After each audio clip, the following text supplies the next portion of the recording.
Welcome back, Capricorn, to 12th House Tarot reading. My name is Mouse. I am your host. This is a general reading for the sign of Capricorn for the last week of November 2025. Kids, we're almost done with this year, believe it or not. Crazy. For those that are new, we do a past, present, and future spread with clarifiers for each. Obviously, my interpretation of what's going on. Take what resonates, leave the rest.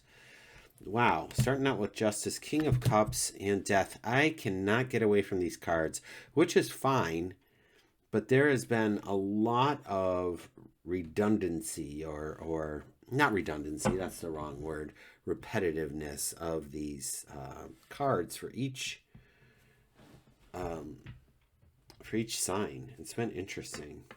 So in the past position, we have Justice. In the present position, King of Cups. In the future, we have Death.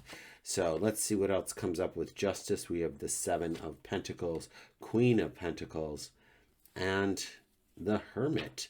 Wow, have not seen the Hermit. And you were my last reading for this week. Let's see what's on the bottom of the deck for you, holding space for all of this, the Ace of Wands. All right, Capricorn, here we go. So, yeah, everybody's in view. So we have Justice happening for you. We have this serene and peaceful Seven of Pentacles. I feel that the energy for me when I'm looking at this is one of, I've gotten this far. What else is possible? And I feel like the Hermit is an opportunity to go within and to ask that question. What else is possible? And to be supported by this Ace of Wands, which is an action card. So I feel like once you get that answer, start moving your feet and see what else is possible. Because there's a lot of support here for you with these cards. And we go into this King of Cups who has this compassion and understanding, as well as this like this creative potential. There's a lot of water here, and water is just intuition and creativity. So I'm really excited for you, Capricorn, on what's happening.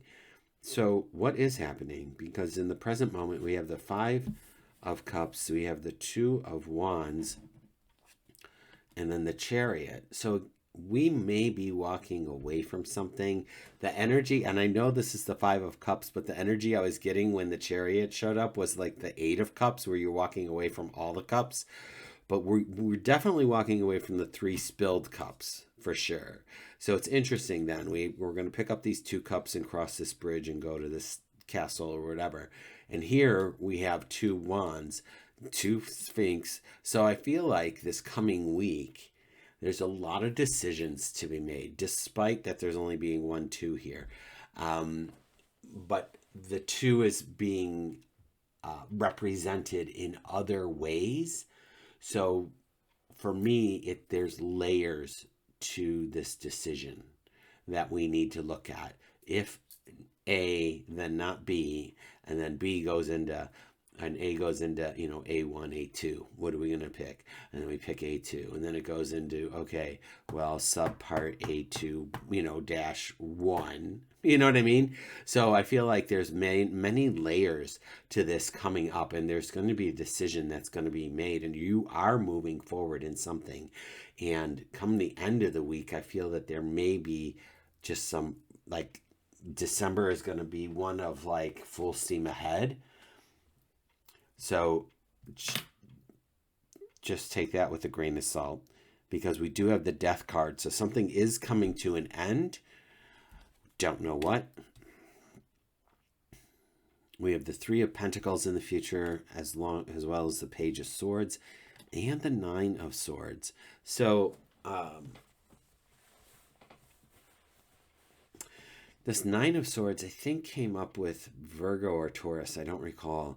But it was like, why are these worries keeping me up? These worries are things that are just in the mind. They're not necessarily real. It's just fear of the future, fear of the unknown, not wanting to repeat patterns and things like that. And I would offer up during this Mercury retrograde to make sure that we are responding and not doing knee-jerk reactions to things. So let's take a look at this future position with the Death card, meaning something is going to be completed. We do have this Three of Pentacles, which denotes your good works and people taking notice. So here's how this storyboard is unfolding for me. I feel like you're going to have some creative, inspirational moment, Capricorn. You're going to move forward with it. So then that's a decision. So something else has to drop us away. People are going to notice you for it. This Page of Swords is showing up to watch your back for those that might be jealous of it, or to just make sure that you're dotting I's and crossing T's. But then we have this Worry card. Here's the thing. Whatever happens here preceding this Nine of Swords will determine how much worry is happening here. If you do dot your I's and cross your T's, maybe there's a contract happening. Maybe you have to get a lawyer to look at it. But there's changes that are happening. And there will always be changes that are happening. So if it's not over yet, it's not over. Just simply ask yourself, how does it get better than this? The universe is working for me. Things are always working out for me. Affirmations that I want you to have. I think I just said the same thing to Virgo. So if you watch that, you'll hear it again. But I think it's worth repeating. I feel again like there is this sound foundation for you to move forward in these decisions and move quickly. And as quick as the chariot can go. It's not all fast. The chariot's taking you somewhere. There's a move happening. Full stop. There is a move happening. I don't know if it's your home, your job, your career, changing career. I don't know. Only you can tell me. But something is coming to an end and new things are coming up. This fretting is a human condition, which you have control over. Okay? That being said, Capricorn, I appreciate you being here. Consider liking and subscribing. I will talk to you in December. Take care.